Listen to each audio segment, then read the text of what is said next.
Boa noite a todos, espero que estejam todos bem. E estamos aqui para dar continuidade à nossa leitura, né? Da última vez eu tinha parado em Gênesis 13:13, em que Abraão e Ló se separaram, porque estava dando muita intriga ali entre eles não estavam se aguentando mais e se separaram. E eu tinha dado uma pausa porque no meio daquele capítulo que eu achei mais interessante continuar aqui, dar um foco mais especial para essa parte. Porque logo em seguida que Ló saiu, continuando. E disse o Senhor a Abraão, depois que Ló se apartou dele, levanta agora os teus olhos e olha desde o lugar onde estás para o lado do norte, sul, oriente e ocidente.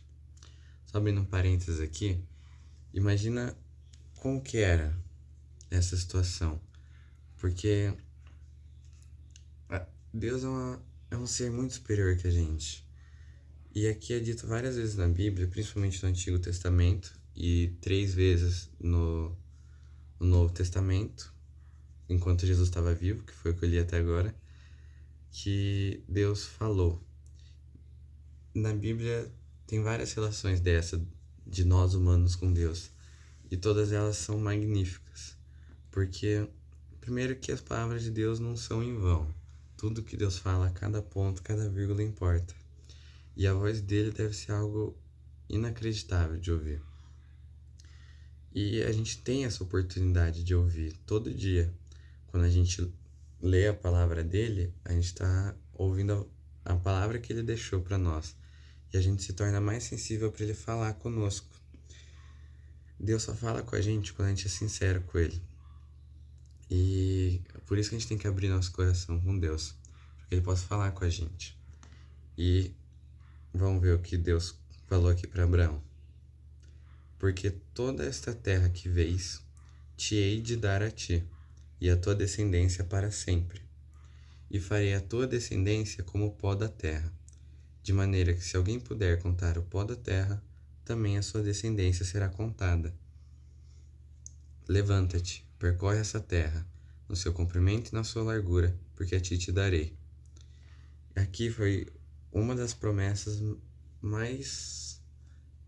maiores, no caso, né, que Deus fez. E a principal promessa para Abraão, né? Porque Deus prometeu que a descendência dele, os filhos dele, seriam tão grandes quanto os grãos de areia. Tem outro momento que ele fala tantas quantidades quanto estrelas no céu.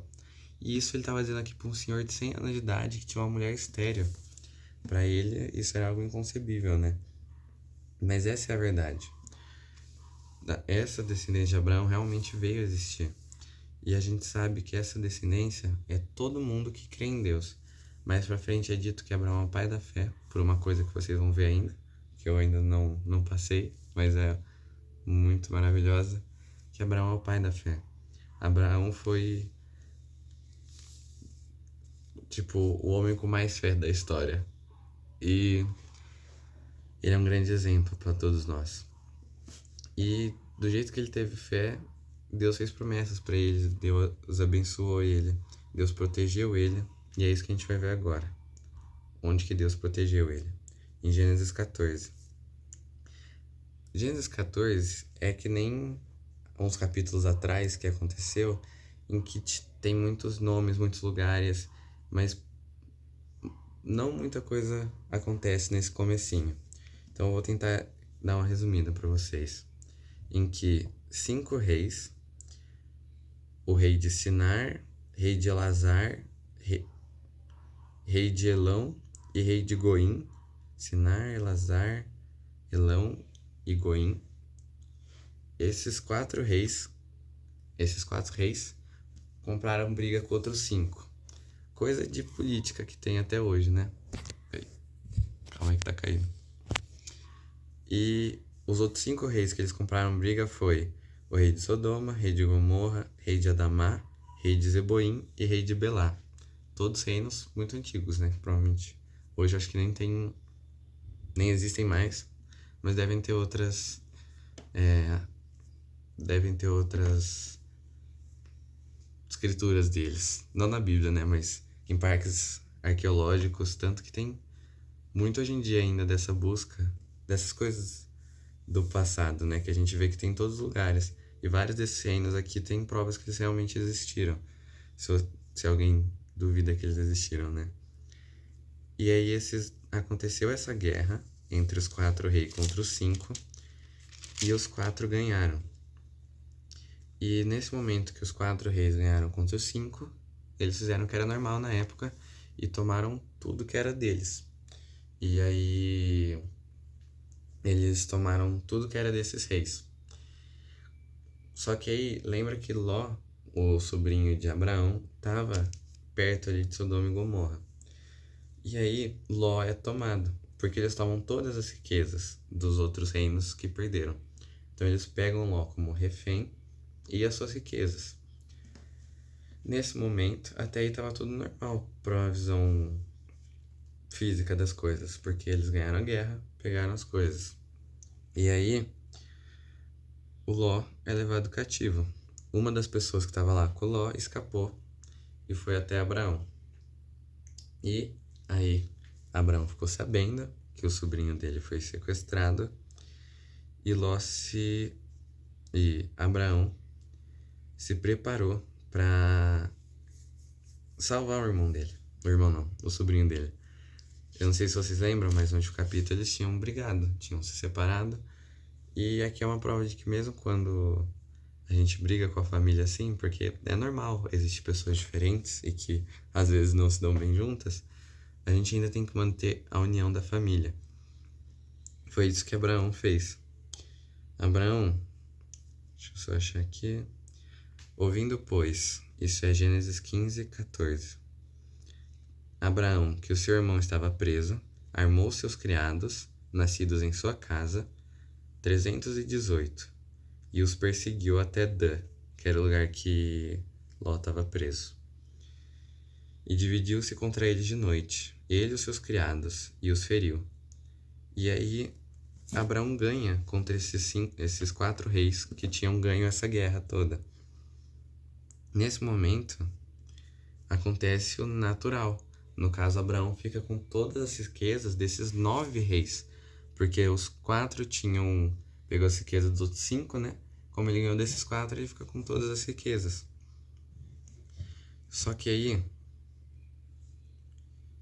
quando ele ganha de todos esses reis, aparece um homem chamado Melquisedeque, que é um homem que tem muito estudo sobre ele, porque ele é dito ser muito próximo de Deus, mas não tem, diferente das outras pessoas na Bíblia, que todos diz a árvore genealógica inteira, quase, ele é alguém que diz não ter pai nem mãe, e nem se sabe o começo dos dias dele.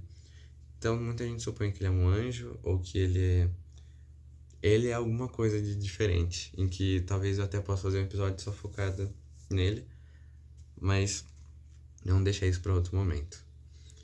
E aí ele aparece para Abrão, depois dele ter ganho toda essa fortuna, de ter vencido essa batalha. E aí ele diz, e abençoou, e disse, bendito seja Abrão pelo Deus Altíssimo, o possuidor dos céus e da terra. E bendito seja o Deus Altíssimo, que entregou os teus inimigos nas tuas mãos. E Abraão lhe deu o dízimo de tudo. Aqui está uma das primeiras partes que fala do dízimo. Muita gente acha que não é necessário o dízimo, mas a gente vai vendo através da Bíblia inteira, do Antigo e Novo Testamento, que o dízimo é de extrema importância. Não para Deus. Deus não precisa de 10% do que você ganha. Deus não precisa disso. Ele é Deus. Ele não precisa de dinheiro, ele não precisa na época aqui da Bíblia, ele não precisa do primeiro animal, ele não precisa de 10% da colheita. Então por que ele pede isso? Porque assim como Melquisedeque diz aqui, bendito seja o Deus Altíssimo que entregou os teus inimigos em tuas mãos, é o que acontece com todos nós. Todas as nossas fortunas, todas as nossas oportunidades são dadas por Deus. Então, Deus pede esse 10%, esse dízimo, para ser um simbolismo de que você sabe que Ele é o seu provedor. Era essa palavra que eu estava buscando. Que Ele é o seu provedor. Que sem Ele você não teria tido essas oportunidades que você tem. E Deus honra aqueles que o honram. A gente pode ver lá em Abel e Caim, porque quem não honrou ele, que foi Caim, Deus não se atentou para a oferta dele. Lembra? E Caim, ele já se atentou, e ele esteve com Caim. Eu sei que essa é uma história meio trágica para contar, porque no final Caim matou Abel, mas que a gente sabe que Abel teve com Deus. E isso é muito melhor do que qualquer dinheiro que Caim pôde ter ficado com ele por não ter ofertado a Deus, entendeu?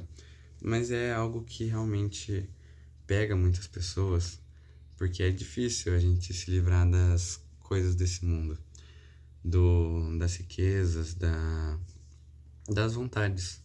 Mas Deus só pede 10%. Ele deixa 90% pra gente aproveitar, porque Ele quer ver a gente feliz ainda, mas sabendo que Ele é o nosso Deus. E aí, depois de Abraão dar o dízimo pro sumo sacerdote, Melquisedeque, o rei de Sodoma falou: olha, eu peço que você liberte as minhas pessoas, e você pode ficar com todo o dinheiro seu. Os reis pediram isso para ele: ah, liberta o nosso povo, mas fica com todas as riquezas. Abraão já falou: não tomarei coisa alguma de tudo que é teu, para que não digas, eu enriqueci a Abraão. Abraão sabia que os planos de Deus para ele eram muito maiores do que apenas essa riqueza que ele ganhou. E aqui está mais uma prova de fé. Tudo que ele ganhou por ter vencido esses 9 reis, ele devolveu. Ele não quis ficar para ele nem um centavo, nem um trabalhador, porque ele sabia que Deus tinha planos muito maiores para ele. Então ele devolveu tudo, salvo somente os homens da família dele. E eu tinha falado que esse era Gênesis 15 uma hora, mas esse é 14. E vou parar por aqui no vídeo de hoje, porque aqui já vai começar o 15. E eu tava com uma ideia de começar a não fazer só de Gênesis, porque aqui eu tô pegando desde o começo da Bíblia. Mas eu acho que tem muitas coisas importantes para eu falar mais pro fim da Bíblia. Ou não tão no fim, no meio, né? Na segunda parte, que é o Novo Testamento. Então acho que eu vou começar uma outra série, que é de João, do livro de João. Então ainda vou continuar com essa, que eu vou ir lendo Gênesis, mas vou fazer outra que é eu lendo João. Espero que esteja tudo bem por vocês. Eu também tô pensando em fazer algumas outras coisas nesse canal aqui, tipo reviews de filme, porque esses dias eu vi A Lista de Schindler, que é um filme muito bom, e eu tô pensando em fazer uma análise dele, e talvez até jogos ou músicas, porque são coisas que eu gosto. Eu espero que Deus abençoe todos vocês, que todos vocês tenham paz. Muito obrigado pelo seu tempo. Amém.